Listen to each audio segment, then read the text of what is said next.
Magandang araw. Kamusta kayo, mga kababayan? Ha? Mga OFW?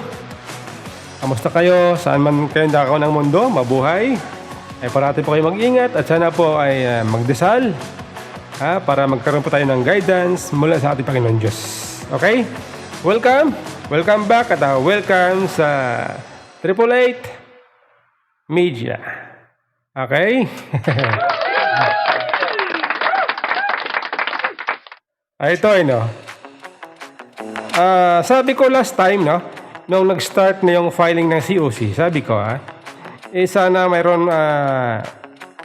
kandidato na tatakbong congressman o senador ang magkaroon ng panukala o makapag-isip na siya ay pag nanalo, gagawa siya ng batas para ipagbawal itong mga pagsingit-singit ng pondo kung saan departamento.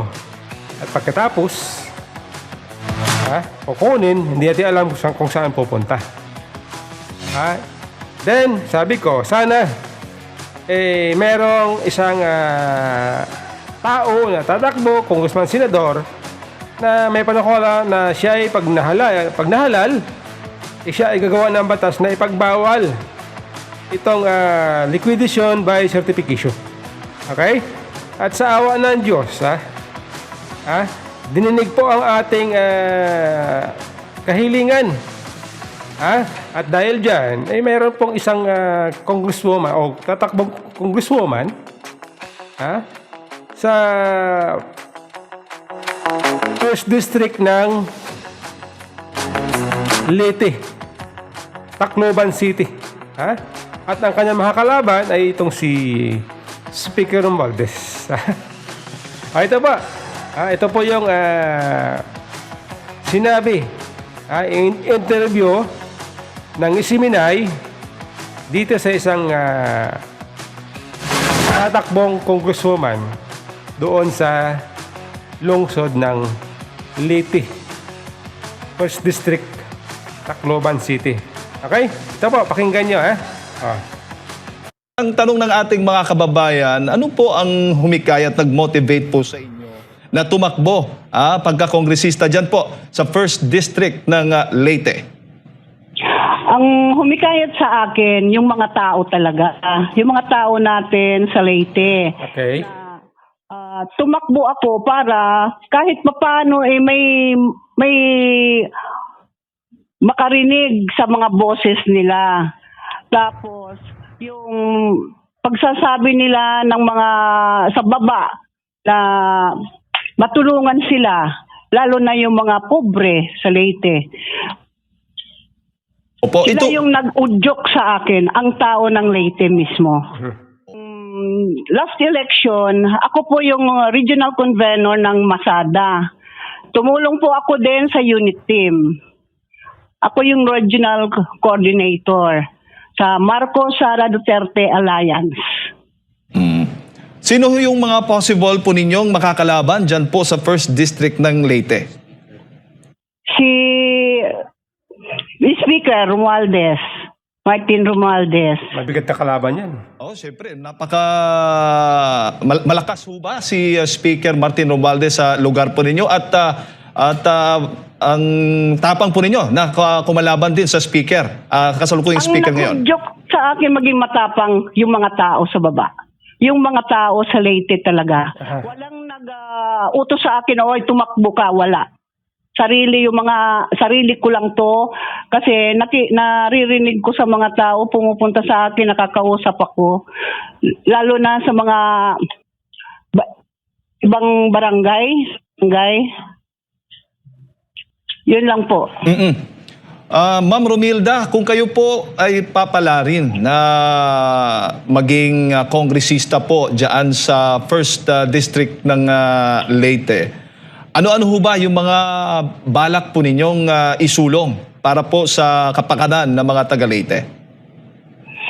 Ang balak ko isulong pag ako nanalo, yung drugs.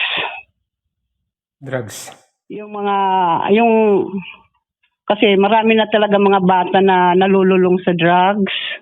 Tapos gusto ko sana maibalik din yung death penalty na naisulong ni dating president natin, Rodrigo Duterte. Linawin ko lang yung paglaban sa illegal na droga at Yes, yun yes. po yung gusto po ninyong ipagpatuloy no na isinagawa noong una ng dating Pangulong Rodrigo Roa Duterte. Diyan po ba sa Leyte, ano-ano ho ba yung mga gusto nyong baguhin? Gusto ko baguhin yung yung mga pamimigay nila ng ayuda kasi ang mga tao nag-aantay na lang ng ayuda. Tama. Bawat pamilya magkaroon ng livelihood program. Magkaroon sila ng sarili nilang pagsisikap para sa pamilya nila. At matulungan yung mga bata, yung mga anak nila na makapag-trabaho rin. Matulungan ang magulang.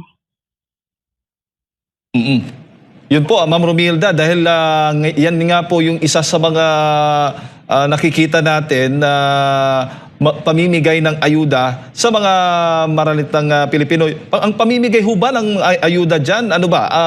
Buwan-buwan?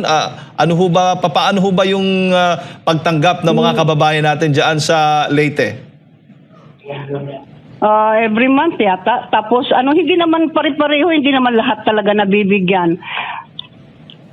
Pero mga politika lang naman ang mga dyan, nabibigyan. Tapos sa baba, pinipili pa.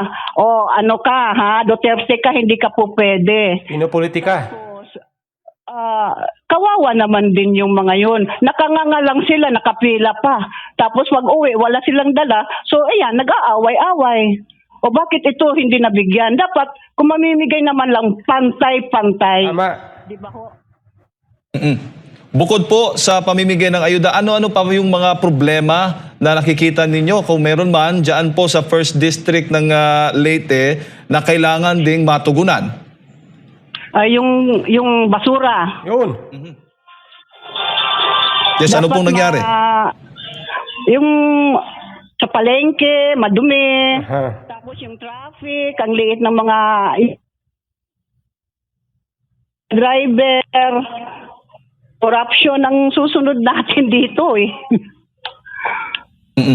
Pagdating naman ho sa infrastruktura, Ma'am Romilda, kumusta naman po ang mga infrastructure? May mga bago hubang, mga naipapatayo ang gobyerno dyan po sa First District ng Leyte para sa kapakanan ng ating mga kababayan dyan? Wala. Ang alam ko, Repair. wala pa akong nakikitang nagagawa. Wala pa. Mayroon mga repair na kalsada, pero puro repair lang. Nata-traffic tuloy. Huli na lang mula sa akin, Ma'am Romilda, no? Since ngayon, kasalukuyan ngang speaker, yung namamahala dyan bilang kinatawan ng Leyte, ano ho ba yung mga nagawa po niya na nagustuhan po ninyo? Ako wala akong nagustuhan kung may mga ginawa talaga siya. Wala. Ayan po, si Partner Admar, kasama ko po dito, Ma'am Romilda, magdadagdag po ng mga katanungan po sa inyo. Ma'am, magandang maupay na aga. Ay, maupay nga aga. Kayo po ay pambato ng PDP laban dyan po sa First District ng Leyte. Guest candidate ako ng PDP. Pero kayo po ang inendorso ni dating Pangulong Rodrigo Duterte para tumakbo dyan sa First District ng Leyte. Yes po. Opo. Ma'am, ito pong mga nababanggit niyo po na mga bagay rin ay ang LGU ang talagang nangunguna sa pag...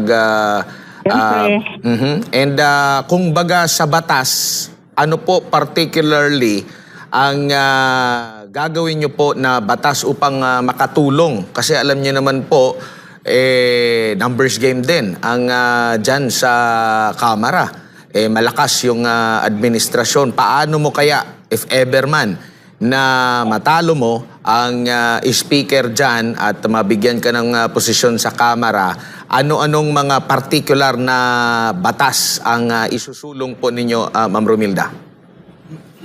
Ang particular na batas na isusulong ko, yung corruption. Batas, hello? Go ahead po. Yung corruption para sa mga government officials, especially on plunder case. At saka yung health services natin, palawakin pa ang beneficiaries para matugunan ang mga hindi nakakakuha ng medical assistance, lalo na sa chemo, dialysis at iba-iba pang mga gamot na hindi kaya ng mga kababayan namin sa Leyte. And sa... Accountability. Sige po, go ahead po. Accountability po. Liquidation and certification. Ano po ang dapat gawin doon sa liquidation po? Ano po dapat? Dapat pag nag-i-issue, dapat may liquidation, may resibo. Tama! Walang gulo. Yun. Yun.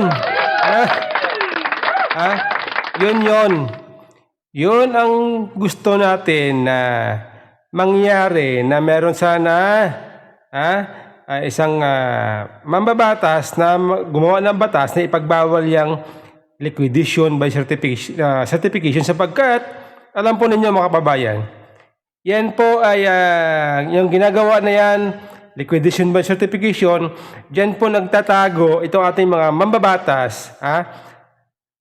Dyan po sila nagtatago para hindi malaman itong kung saan napupunta ang kanilang mga pondo.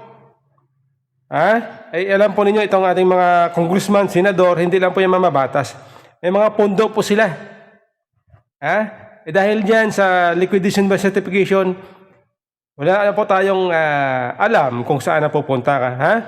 Ipapasa nila sa COA. Ganun lang. Certification, tapos na. Pero kung may pagbawal yan, malalantad na, malalaman natin kung saan napupunta ang kanilang mga pondo. Tama, di ba?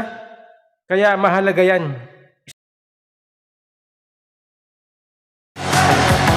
Alam nyo, mga kababayan, itong ating gobyerno ay parang nauubusan na ng pondo. Sapagkat base po dito sa article ng Manila Bulletin, itong ating gobyerno pala ay mangungutang ng 28.7 billion pesos sa World Bank para daw ay ilaan sa health services sa mga rural areas. Pero doon sa article naman ng Business World, sabi doon ito palang PhilHealth Fund ay ikukunin ng gobyerno para daw ilaan sa infrastructure projects. Di ba ayos? Biruin nyo, Biruin nyo. Pondo ng PhilHealth, kukunin, ilaan sa infrastructure. Tapos, mangungutang sa World Bank, ilaan sa health service. Di wow, ang galing, Ang taba ng utak, ang taba po ng utak nila mag-isip. Di ba? Wow. Ang taba po ng utak nila mag-isip kung paano tayo paikutin. Di ba? Ganyan po sila mag-isip sa gobyerno. Lupit, May pondo ka sa PhilHealth na dapat mo ilaan para sa mga serbisyo, pangkalusugan, pero kukunin mo. Ilaan mo sa pang proyektong pang-infrastruktura. Alam mo malamang at sa malamang, iyan po ay mapupunta lamang sa pamimigay ng ayuda. Bakit kanyo? Nandun na yan Pondo na yan ng PhilHealth. Dapat nandun na yan. Bakit pa kukunin? Tapos sasabihin mo, para sa infrastructure? Hindi. Hindi ako naniniwala dyan. Ha? Baka mapupunta sa ayuda.